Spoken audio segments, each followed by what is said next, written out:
بسم اللہ الرحمن الرحیم۔ السلام علیکم ورحمۃ اللہ وبرکاتہ۔ عزیز طلبہ و طالبات، ہم نے کتاب دروس البلاغہ میں علم البیان سے 5 سبق مکمل پڑھ لیے تھے۔ اس کے بعد چونکہ امتحانات کا سلسلہ شروع ہوا تو ہمارا سلسلہ درس بھی منقطع ہوا۔ اب چند طلبہ و طالبات کے اصرار پر آج سے انشاءاللہ ہم پھر شروع کرنے جا رہے ہیں۔ اصل سبق کو شروع کرنے سے پہلے چند باتیں آپ اپنے ذہن میں رکھیں۔ یہ کتاب جو ہے دروس البلاغہ کے نام سے جانی جاتی ہے۔ بلاغت 3 علموں کے مجموعے کا نام ہے۔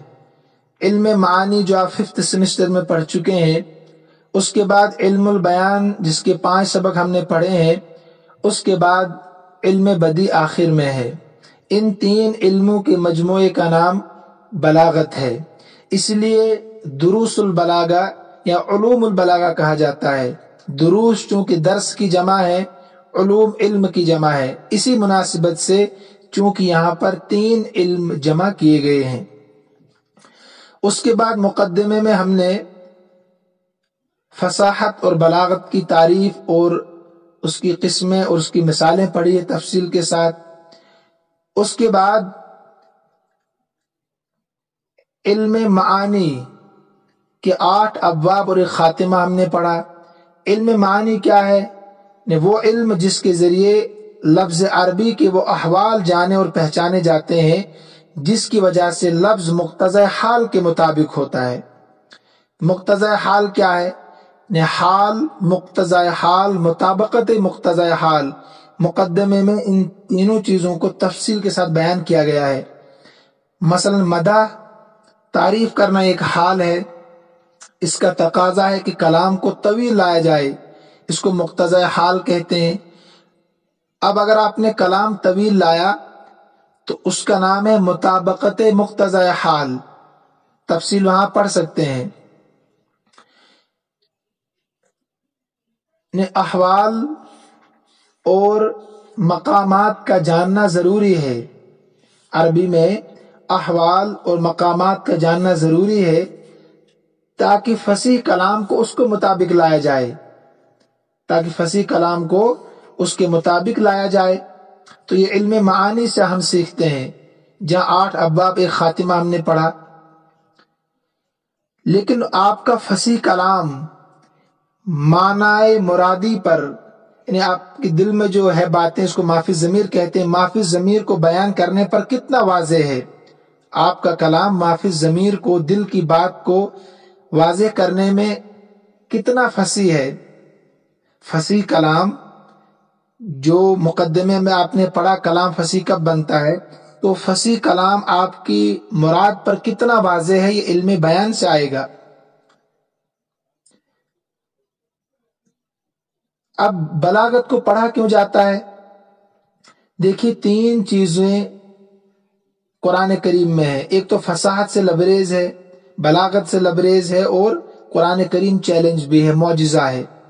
فصاحت، بلاغت اور معجزہ، یہ سمجھنے کے لیے اور اس کو ثابت کرنے کے لیے آپ کو ان 3 علموں کا پڑھنا ضروری ہے۔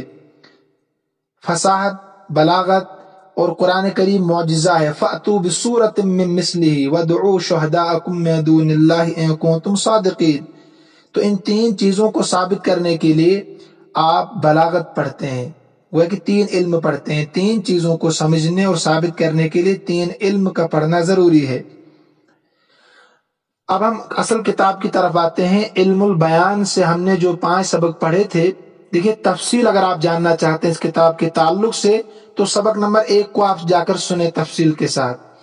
تو علم البیان ہم کیوں پڑھتے ہیں؟ فصیح کلام معنی مرادی پر کتنا واضح ہے، یہ علم بیان سے آئے گا۔ علم بیان میں 3 چیزیں بیان کی گئی ہے۔ علم معنی میں 8 ابواب تھے، خاتمہ تھا۔ اسی طریقے سے علم البیان میں 3 چیزیں ہیں، تشبیہ، مجاز اور کنایہ۔ تشبیہ میں 4 چیزیں یاد رکھنی تھی آپ کو، مشبہ، مشبہ بھی، وجہ شبہ اور حرف تشبیہ، یہ 4 چیزیں۔ اس کے بعد آخر میں ہم نے پڑھا تھا صفحہ نمبر 107 پر، دیکھیے میری کتاب میں، وَيَتَعَلَّقُ بِالتَّشْبِيهِ 3 مباحث، تشبیہ میں 3 بحثیں ہوں گی۔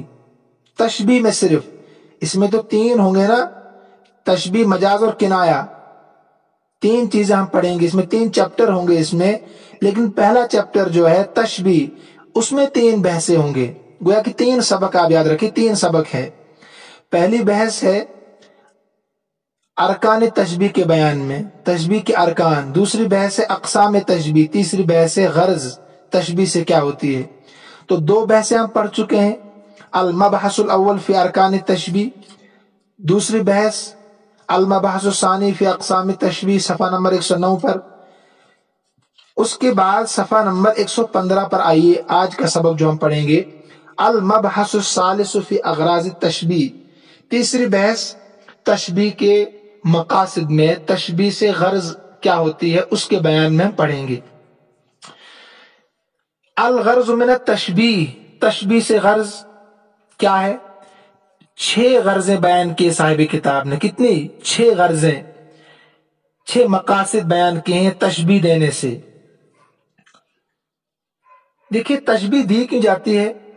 جب آپ مشبہ بہ کو لاتے ہیں نا، اس سے مشبہ کو سمجھنا آسان ہوتا ہے، یہ بات ذہن میں رکھیں آپ، انہیں مشبہ بہ لانے سے مشبہ کی حیثیت کا پتہ چلتا ہے، اس کی کمالات کا پتہ چلتا ہے، اس کی بہادری کا پتہ چلتا ہے، اس لیے مشبہ بہ کو لایا جاتا ہے۔ مخاطب کو بات جلدی سمجھ میں آتی ہے، اس لیے مشبہ بہ کو لایا جاتا ہے۔ ٹھیک ہے، یہ بات یاد رکھیے آپ ذہن میں، تشبیہ سے بات جلدی سمجھ میں آتی ہے، کیونکہ مشبہ کو سمجھنے کے لیے اگر آپ مشبہ بہ کی حالت سے واقف ہوں گے تو ایک دم بات ذہن میں بیٹھے گی۔ پہلی غرض کیا ہے؟ کہتے ہیں اما بیان امکان المشبہ، مشبہ کے ممکن ہونے کو بیان کرنا ہے، یعنی مشبہ کے موجود ہونے کو بیان کرنا ہے۔ ٹھیک ہے، ممکن ہے مشبہ کا موجود ہونا، یہ بیان کرنا مقصود ہوتا ہے تشبیہ سے۔ اس کے لیے سیف الدولہ کو مشبہ بنایا ہے، اور ہرن کا جو خون ہوتا ہے اس میں سے مشک بنتا ہے، اس مشک کو مشبہ بھی بنایا ہے۔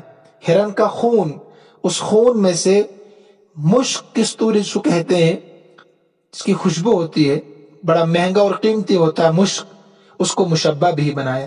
تو سیف الدولہ کو مشبہ اور اس مشک کو، ہرن کا جو خون ہوتا ہے اصل میں، اس کو مشبہ بھی بنایا ہے۔ تو متنبی نے سیف الدولہ کی انتہا کی تعریف کی ہے، کہا ہے فَإِن تَفُقِ الْأَنَامَ، اگرچہ آپ مخلوق، فَإِن تَفُقِ الْأَنَامَ کہ آپ مخلوق میں اعلیٰ اور فائق ہے، بلند ہے، وَأَنْتَ مِنْهُمْ حالانکہ آپ اسی جنس میں سے، یعنی انہی لوگوں میں سے ہیں۔ ٹھیک ہے، یہ کہنا چاہتا ہے کہ آپ تمام مخلوق سے سب سے اعلیٰ اور بلند ہے، سب سے قیمتی انسان ہے مخلوق میں سے۔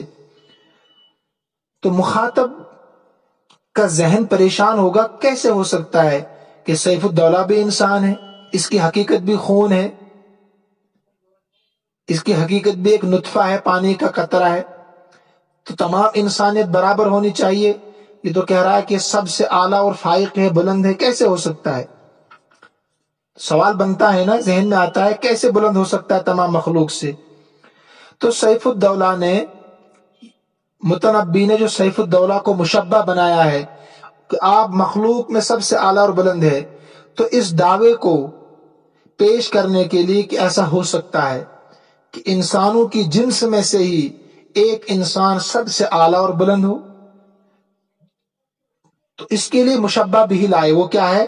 فَإِنَّ الْمِسْكَ بَعْضُ دَمِ الْغَزَالِ، بے شک مشک جو ہے ہرن کے خون کا بعض حصہ ہی تو ہوتا ہے۔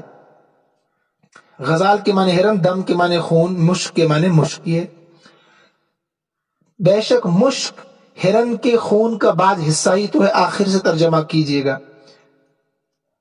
تو ایک دم سمجھ میں آ گیا مخاطب کو کہ ہاں، جب مشک ہرن کے خون کا ایک حصہ ہے مگر اس خون سے اعلیٰ اور بلند اور قیمتی ہے خوشبو کی وجہ سے، تو ایسا ہو سکتا ہے کہ سیف الدولہ بھی تو انسان ہی ہے مگر انسانوں میں سب سے اعلیٰ اور قیمتی ہے۔ ٹھیک ہے، تو یہاں مشبہ سیف الدولہ ہے اور مشبہ بھی مشک ہے. سمجھ گیا آپ؟ اسی کو تفصیل سے بتا رہے ہیں آگے خود صاحب کتاب صفحہ نمبر 116 پر. فَإِنَّهُ لَمَّا ادَّعَا، بے شک جب دعویٰ کیا، کس نے؟ متنبی نے دعویٰ کیا، ان الممدوح، کہ ممدوح کے معنی جس کی تعریف کی گئی ہو، مفعول کا صیغہ ہے کہ ممدوح یعنی سیف الدولہ مباین الگ ہے اصلی اپنی اصل سے، ان انسانیت کی ایک جنس ہے، اس جنس سے اپنی اصل سے الگ ہے، سب سے اعلیٰ اور بلند ہے، بخصائص چند خصوصیتوں کی وجہ سے. جالت ہو، جالت کا فاعل ہے خصائص، جالت ان خصوصیتوں نے اس کو قرار دیا ہے حقیقتاً منفردتاً، ایک الگ حقیقت، تمام انسانوں سے ایک الگ حقیقت بنا دیا ہے خوبیوں کی وجہ سے. تو اب جو دعویٰ کیا تھا نا متنبی نے، احتج علی امکان دعویٰ ہو، تو متنبی نے دلیل پیش کی اپنے دعوے کے ممکن ہونے پر، احتج دلیل پیش کی اپنے دعوے کے ممکن ہونے پر، بتشبیہہ سیف الدولہ کو تشبیہ دے کر، بالمسک مشک کے ساتھ، کہ جب مشک خون میں سے ہے مگر سب سے اعلیٰ اور فائق ہے، اسی طریقے سے سیف الدولہ بھی انسانیت کی جنس میں سے مگر سب سے اعلیٰ اور فائق ہے. الذی اصلہ دم الغزال، جس کی اصلیت ہرن کا خون ہے، یعنی مشک کی اصلیت بھی ہرن کا خون ہے، سب سے اعلیٰ اور بلند ہے. اسی طریقے سے سیف الدولہ کی اصلیت بھی انسانیت کی جو اصلیت ہے مگر اس کے باوجود وہ اعلیٰ اور فائق ہے.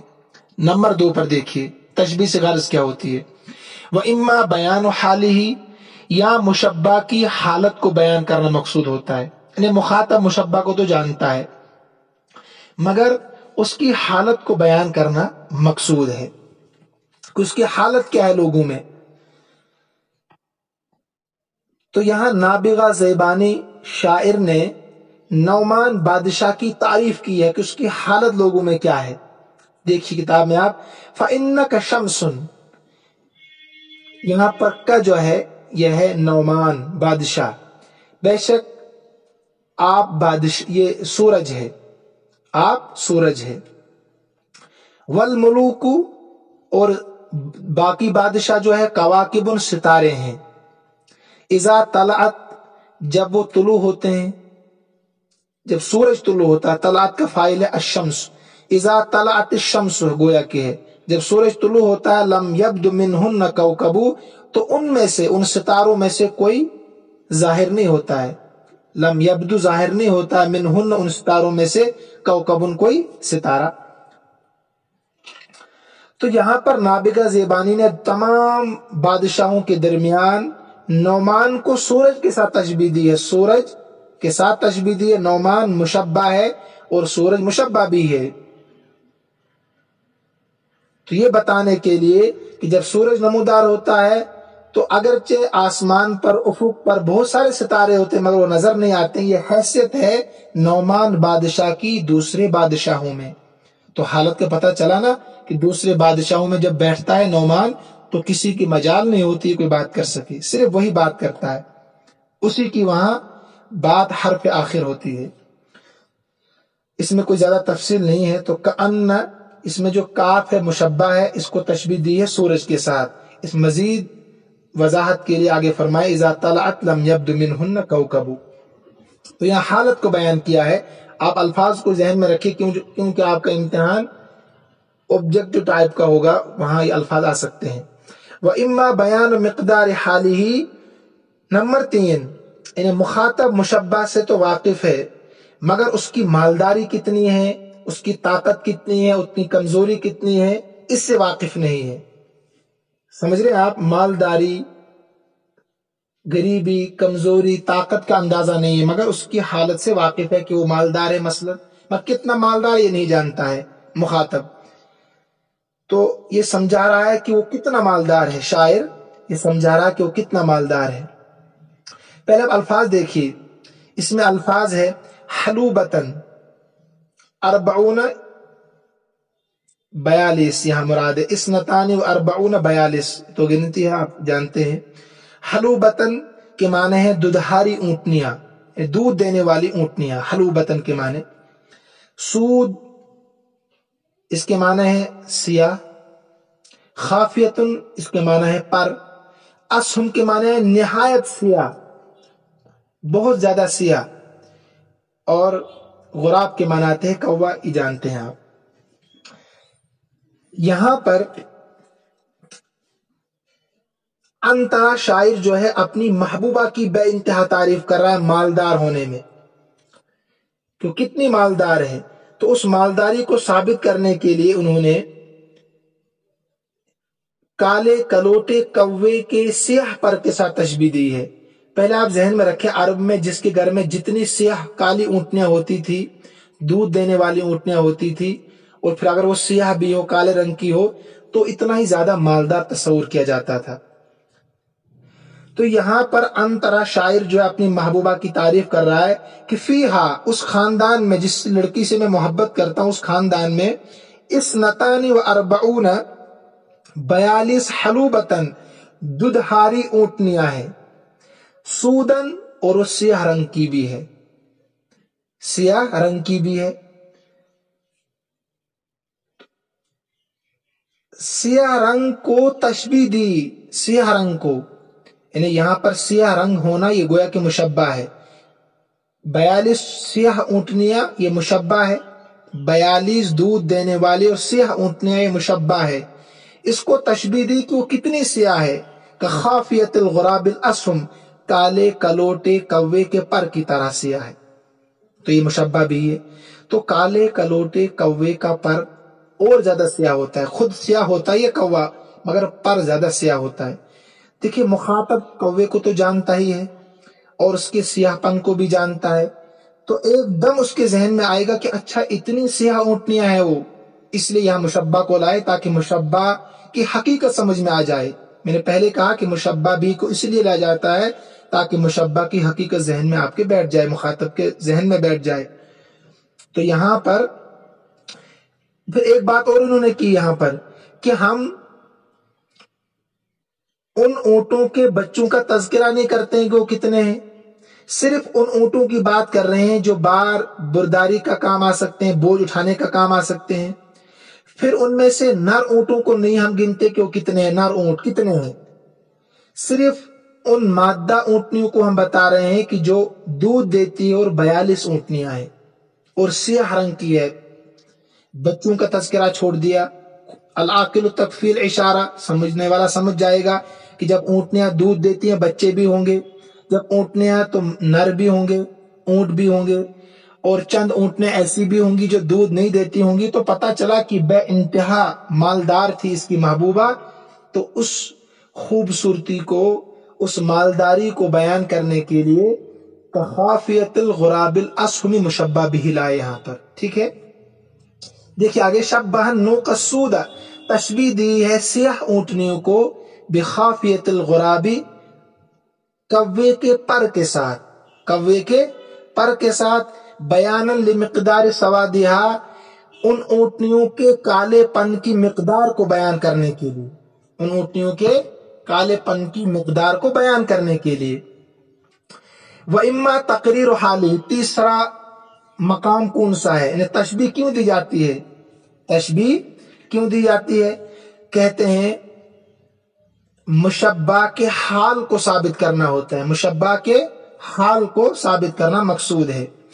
دیکھیے یہاں پر شاعر نے دلوں سے محبت جب نکل جاتی ہے نا، دلوں سے جب محبت نکل جاتی ہے تو پھر وہ دوبارہ سے واپس نہیں آتی ہے۔ یعنی آپ کو بے انتہا کسی سے محبت ہے، لیکن ایک دفعہ جب نفرت ہو جائے تو پھر اگر منت سماجت کے بعد آپ پھر اس سے محبت کرنے لگ جائے تو ناممکن ہے کہ وہ پہلی محبت لوٹ کر آ جائے اس جگہ پر۔ 99.5% ہو سکتا ہے مگر 100% نہیں ہو سکتا ہے، 100% نہیں ہو سکتا ہے کہ وہی محبت پیدا ہو جائے۔ تو یہ دعویٰ کیا نا شاعر نے، اب یہ گویا کہ مشبہ ہے، تو مخاطب پتہ نہیں سمجھ رہا ہو کہ نہیں، مان لے اس بات کو کہ نہیں، تسلیم کر لے اس بات کو کہ نہیں میں تو نہیں مانتا، ایسا ہو سکتا ہے، انہیں مخاطب اعتراض کر سکتا ہے کہ ایسا ہو سکتا ہے کہ پہلی محبت پھر لوٹ کر آ جائے، ہو وہی محبت کی کیفیت ہو جائے. تو شاعر نے جب کہا کہ مثل الزجاجۃ کسرھا لا یجبر، اس ٹوٹے ہوئے شیشے کی طرح ہے، مثل الزجاجۃ شیشے کی طرح ہے، کسرھا جس کا ٹوٹا ہوا، جس کی ٹوٹن کو لا یجبر جوڑا نہیں جا سکتا ہے. ایک دم سمجھ گیا مخاطب. جب آپ نے مشبہ بھی پیش کیا نا تو مخاطب اب اعتراض نہیں کر سکتا ہے، کیونکہ اس کے سامنے شیشے کی کیفیت موجود ہے کہ ہاں شیشہ جب ٹوٹتا ہے اس میں دراڑیں پڑتی ہے تو پھر دنیا کا کوئی بھی کیمیکل ہو اس کو اس کیفیت پر نہیں لا سکتا ہے جس کیفیت پر وہ پہلے شیشہ تھا. تو اب اعتراض ہی ختم ہو گیا کہ ہاں محبت نفرت میں بدل جائے، اس کو پھر محبت سے بدلنا ناممکن ہے. ٹھیک ہے، اس میں الفاظ مشکل نہیں ہے. قلوب تو جانتے ہیں آپ، تنافر نفرت، ودھا محبت کو کہتے ہیں، ود محبت ہے، زجاج شیشے کو کہا جاتا ہے، کسرھا کسرن کے معنی ٹوٹنا، لا یجبر کے معنی جوڑنا، دوبارہ سے پہلی کیفیت میں لانا. ترجمہ دیکھیے پھر، ان القلوب اذا تنافر ودھا، بلا شبہ دلوں سے جب محبت نکل جاتی ہے، بلا شبہ یعنی بے شک، القلوب دل، اذا تنافر ودھا جب ان کی محبت نفرتوں میں بدل جائے، مثل الزجاجۃ شیشے کی طرح ہے، کسرھا جس کی ٹوٹن کو لا یجبر جوڑا نہیں جا سکتا ہے. کہتے ہیں شبہ تنافر القلوب، تشبیہ دی ہے دلوں کی نفرت کو، بکسر الزجاجۃ ٹوٹے ہوئے شیشے کے ساتھ، یا شیشے کی ٹوٹن کے ساتھ، دونوں ترجمے کر سکتے ہیں آپ. تثبیتاً لتعذر، تعذر کہتے ہیں دشوار ہونا، تثبیتاً ثابت کرنا، عودتن کے معنی لوٹنا. ٹھیک ہے، مودت کے معنی محبت. ترجمہ دیکھیے ملا کر، یہ ثابت کرنے کے لیے کہ محبت کا اپنی پہلی والی حالت کی جانب لوٹنا دشوار ہے. تثبیتاً لتعذر عودتها الى ما كانت علیہ من المودہ، ثابت کرنے کے لیے کہ محبت کا اپنی پہلی والی کیفیت پر، پہلی والی حالت کی طرف لوٹنا دشوار ہے. ٹھیک،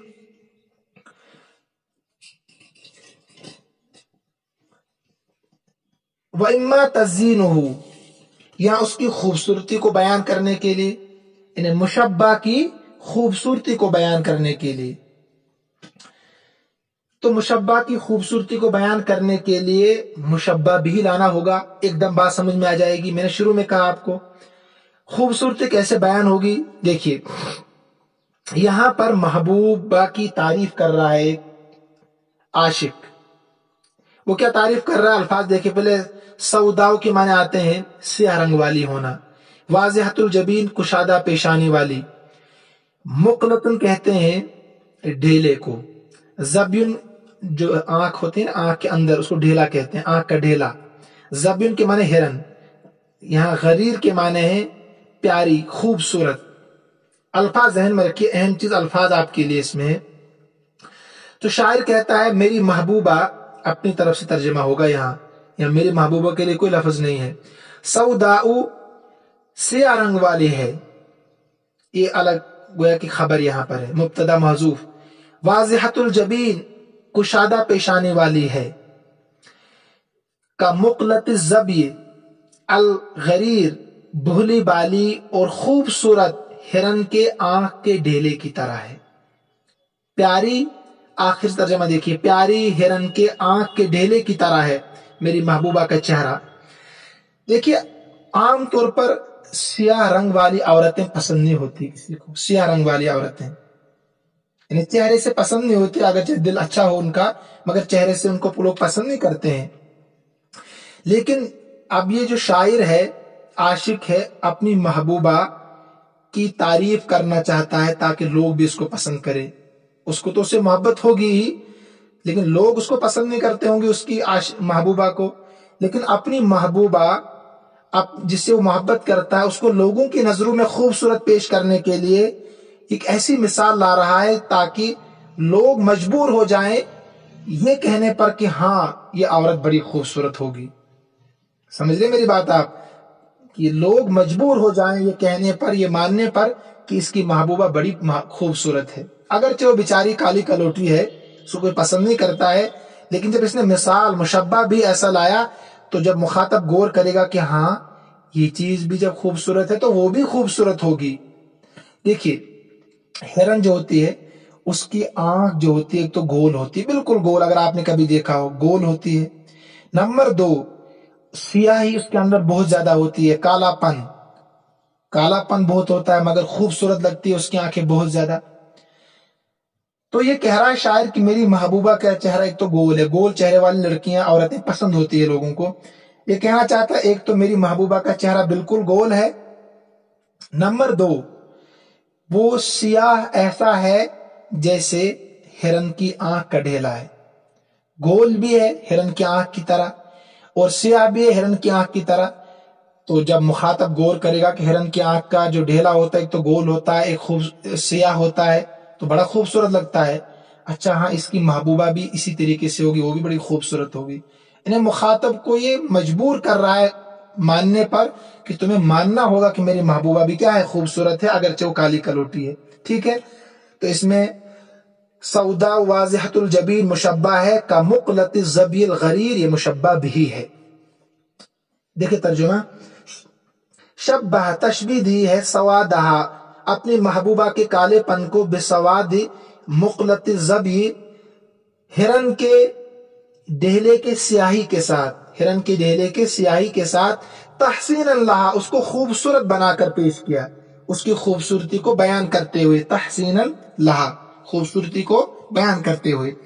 نمبر 6 پر دیکھیے، وَإِمَّا تَقْبِيحُهُ یا اس کی ہجو کرنا، اس کی مذمت کرنا مقصود ہوتا ہے مشبہ کی، اس لیے تشبیہ دی جاتی ہے، اس لیے تشبیہ دی جاتی ہے کیونکہ مشبہ بھی سے بات سمجھ میں جلدی آتی ہے.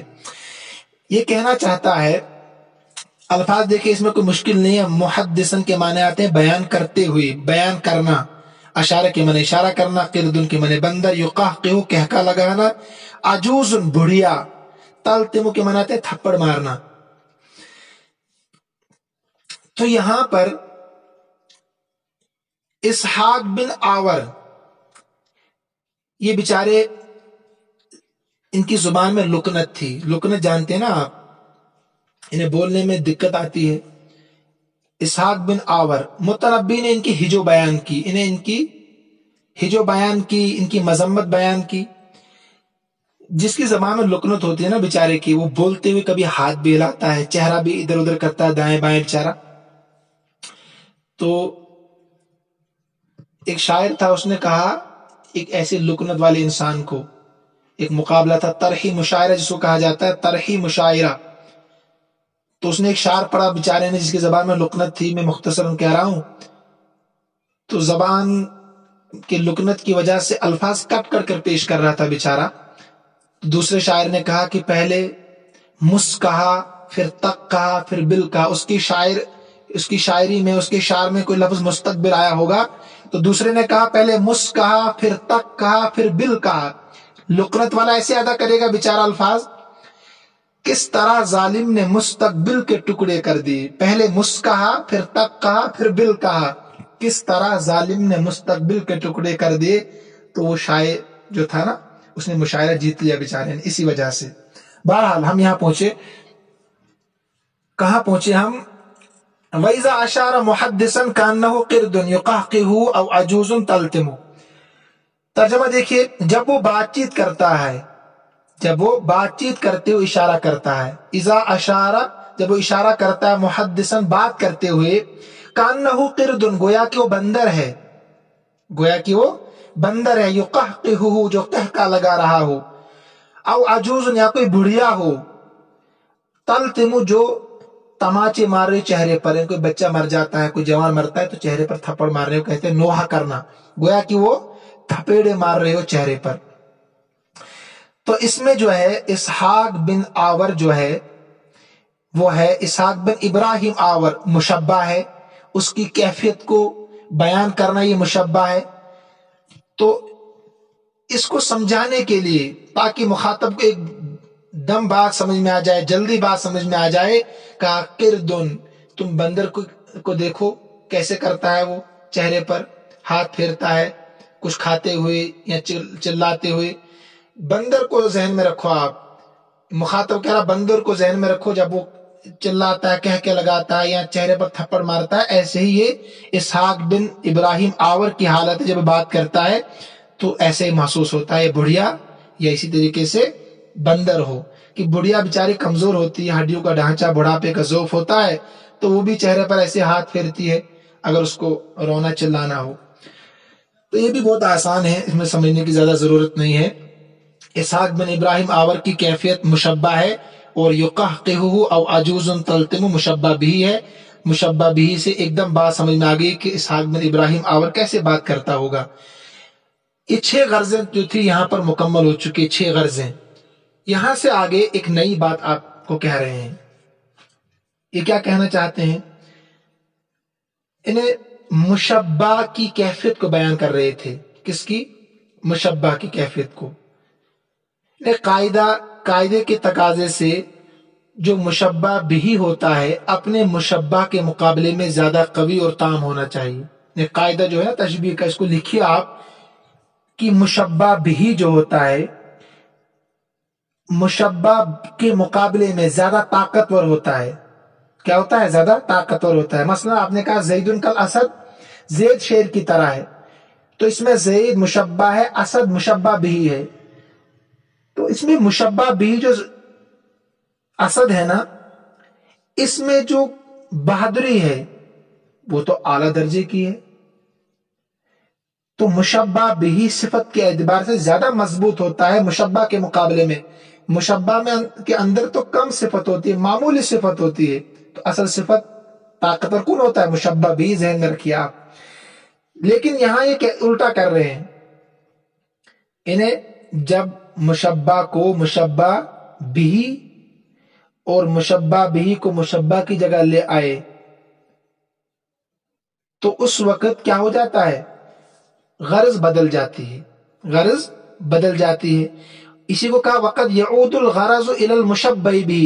انہیں ابھی تک مشبہ کی حالتیں بیان ہو رہی تھی نا، 6 حالتیں، کہتے ہیں کبھی کبھی غرض مشبہ بھی کی طرف لوٹ کر آتی ہے، مشبہ بھی کی طرف لوٹ کر آتی ہے۔ کب؟ اذا عکس طرف التشبیہ، جب تشبیہ کے دونوں کنارے بدل دی جائیں۔ طرفی تشبیہ شروع میں آپ نے پڑھا تھا، مشبہ ایک طرف ہے اور مشبہ بھی ایک طرف ہے، ٹھیک ہے؟ تو اب اگر آپ نے مشبہ کی جگہ مشبہ بھی کو رکھ دیا اور مشبہ بھی کی جگہ پر مشبہ کو رکھ دیا تو گویا کہ غرض لوٹ جائے گی، غرض تشبیہ کی غرض لوٹ جائے گی۔ آپ مثال سے سمجھیے، دیکھیے یہ کہنا چاہتا ہے صبح ظاہر ہوئی، بدس صبح کے معنی صبح ظاہر ہو گئی، کان غرتہ، غرتہ اس کی سفیدی، یعنی اجالا، غرتہ کے معنی سفیدی اجالا، وجہ الخلیفۃ خلیفہ کا چہرہ ہے، حین یمتدح جب اس کی تعریف کی جائے، جب اس کی تعریف کی جائے۔ تو شاعر کی مراد تو یہ ہے کہ خلیفہ کے چہرے کی چمک اور دھمک اور تابناکی، یعنی خلیفے کے چہرے کی چمک دھمک اور اس کی تر و تازگی صبح کے اجالے کی طرح، یہ کہنا چاہیے تھا۔ صبح کے یعنی بادشاہ کا جو چہرہ، اس میں جب اس کی جب تعریف کی جاتی ہے نا بادشاہ کی، تو گویا کہ اس کا چہرہ چمک جاتا ہے، کھل جاتا ہے، بادشاہ کا چہرہ کھل جاتا ہے، تر و تازگی اس میں آتی ہے۔ کب؟ جب اس کی تعریف کی جاتی ہے۔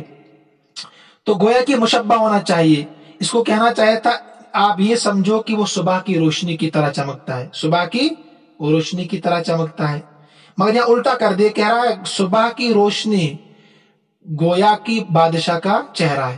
الٹا ہوا کہ نہیں؟ سمجھ میں آ رہا ہے کہ نہیں؟ الٹا ہو گیا یہاں پر، انہیں بادشاہ کا چہرہ یہ مشبہ ہونا چاہیے تھا، پھر کہنا چاہیے تھا کأن غرتہ، گویا کہ وہ صبح کی روشنی ہے، صبح کا اجالا ہے، مگر یہ الٹا کر رہے ہیں، جو مشبہ بھی تھا اس کو مشبہ بنا دیا، اور جو مشبہ تھا اس کو، جو مشبہ بھی تھا اس کو مشبہ بنا دیا، ٹھیک ہے؟